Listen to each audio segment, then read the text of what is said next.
Obviously, a lot of Xbox fans are a little bit on edge, due to some of the things that have come out pretty recently about Xbox hardware, and things like that. I mean, granted, I sit there and I look at it and I think a lot of companies do that. It wouldn't be like a single, like something that only Xbox has ever done when it comes to the idea that, hey, we cease production on things for a little bit.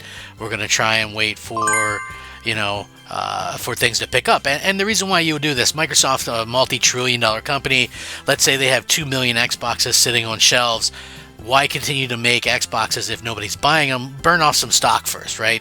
I'm not saying that people will, start picking them up and buying all this stuff like quickly or crazily. I'm just saying that it doesn't make sense to continue to pile them up when people aren't necessarily buying them, whatever the case may be. Maybe they just say, hey, we're not going to sell a bunch this generation, and, we're going to scale back on what we're making. I mean, I think that's probably kind of an accurate situation. But with that being said, I want to get into this because this, could be looked at as pretty good news, I would think, and maybe put some people at ease. We'll have to see how that goes. What's up, everybody? Crap Gamer here with Crap Gamer Reviews with another video. Thank you so much for checking it out. I appreciate it. Please like, share, subscribe. I would appreciate that as well. It helps out my channel. It means a lot to me personally. I do daily gaming content. I try to be fun and yet informative, and I give my opinion a lot with this stuff. A lot of it is, I'll tell you the story and then I'll give you my thoughts and opinions on it. Again, I think Xbox is in a weird spot right now. Clearly, to me anyway, it does feel like you need to have some kind of exclusive content if you're going to have a piece of hardware. You have to. Like, that just has to be the way it is. I don't think you can do one without the other. I mean, and if you did look at something like Steam and go, oh, well, a lot of people use Steam or whatever, but they don't really make the hardware. They make, like a handheld or whatever, but they're not, it's not something that I think that they really kind of depend on or anything like that. I don't know, it just feels like Microsoft makes some weird choices. But, in terms of, hey, are they going to make, more hardware? Is that going to be something that they continue to do? That's just honestly something that I see that, that's kind of happening. It's like, I hope that they make the hardware. They promise that they will. That's not a guarantee, though. So you guys know, like, whatever the case may be, Microsoft, I think one of the things is a lot of these things get started and a lot of rumors and stuff get started due to the fact that Microsoft is quiet. Back in the day with the Xbox One, they were never really quiet. It's like they were always interacting with people on, social media. They would dispel rumors rather quickly. But according to this, Microsoft's VP of Next Gen seems to think that Xbox console hardware isn't under a threat. So, again, does that really mean anything? I don't know. But Xbox executive Jason Ronald, who was recently named the Vice President of Next Generation, whatever that means, at Microsoft, with the Xbox Series X and S architect now spearheading the team's next-gen plans. Given his new job title, then, it's probably good news that Ronald seems to think Xbox consoles are here to stay. Between his undoubtedly busy schedule over at Microsoft headquarters, the Xbox exec has been browsing Twitter. He saw, some stuff going on there, agreeing with somebody's recent post and analysis. And he liked a tweet. So somebody said Xbox console hardware isn't under threat. It's just not the only method to play that Microsoft is interested in. So in the analysis, which was covered on this site, the YouTube channel rather eloquently shared their take on Microsoft's new "This is an Xbox" ad campaign. In the video, the host talked about Xbox diversifying its platforms these days rather than ditching any one method, something that Ronald clearly agrees with. Xbox fans are fans, of course, so they spotted a little bit on Twitter activity and shared it for people to see. It might not be a substantial piece of information about the next-gen Xbox, but it's good to see that the person leading their plans continue to support game consoles in the future. Again, is this a smoking gun or anything like that? I don't think so. Him liking a thing. And here's the thing, right? Sony and Microsoft are kind of mirrors of each other in many ways, right? Like, both of them do mobile games now. Both of them put games on PC. Both of them do cloud gaming. In fact, Sony has been doing cloud gaming well before Microsoft. The difference is, there's some differences in there that make the PlayStation hardware seem more favorable, right? And I'm not a PlayStation guy, but they don't put their big single-player games on PC day one. meaning that you need to have, there's incentive there to get the hardware. The other thing is they're not putting their exclusives on rival console like Xbox, right? So you're never going to have to worry about a God of War or The Last of Us or whatever, or Ghost of Tsushima. You're never going to have to worry about those games going to Xbox, right? The PC stuff doesn't matter as much. I feel like that's like a kind of a different audience in general.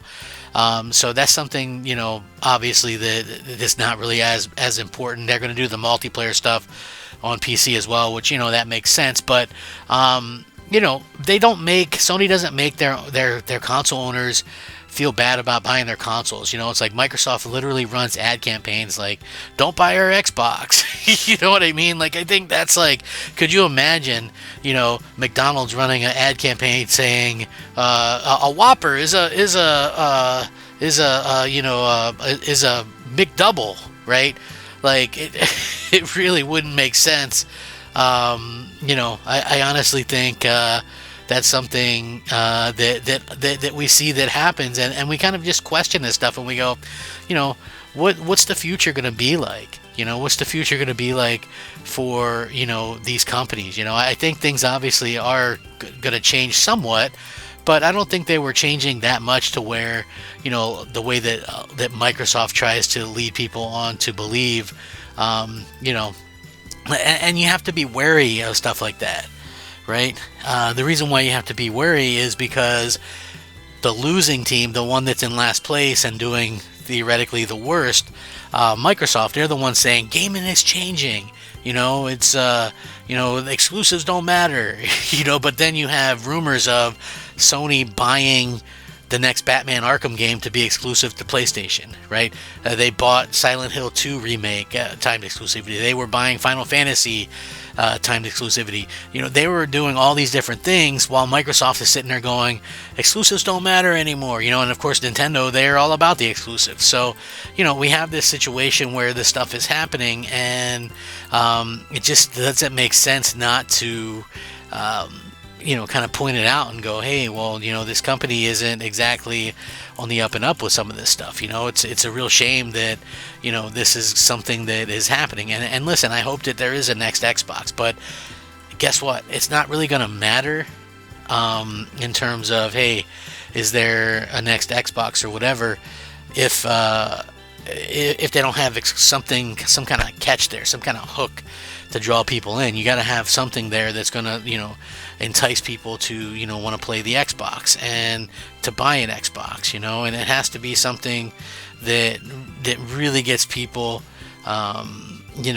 excited about the brand and things, and I feel like that's something that, we haven't really seen much of lately, we haven't seen like that super excitement from people in, I think, many years, and that's really just an unfortunate situation, and see if anything's happening, so, I hope that Microsoft can get, something happening and that people can be excited by them once again. I just, you just kind of fear that maybe Microsoft has gone too far.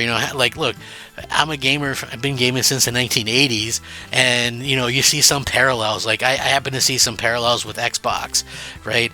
And one of those parallels is with Windows Phone, because they spent billions, bought out Nokia, made a bunch of exclusive apps and stuff and games for the Windows phones, then started putting all those exclusive apps and games on everything, then promised more hardware, more phones, and then closed down, right?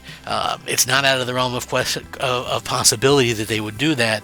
Also, a little bit reminds me of how Sega was, right? Sega came in, really gave Nintendo a run for its money, and then kind of went too far, right? They started putting out too much hardware. It's like, oh, here's a Sega CD add-on, here's a 32X, and they didn't really support these things that well. Here's a Saturn that was terrible, it was more expensive, and games were harder to make for it, and then they had a Nomad and this and that. It's like they had way too much hardware out. They lost consumer confidence, and once you lose that consumer confidence, you really lose something special, and it's hard to ever get that back. So that's probably the thing that Microsoft, can they avoid that? I don't know. I've always thought with the current plan, they needed to have, a great 5-6 games a year exclusive, and they needed to do that for 4 or 5 years straight. to lure people in. But I don't know. What do I know? What do you guys think about this, though? I mean, we will definitely probably get some kind of new Xbox. What that'll be, I don't really know. But yeah, I would definitely say chances are 100% we see another one. What do you guys think? What do you want to see? Rack 'em up. Crap Gamer out.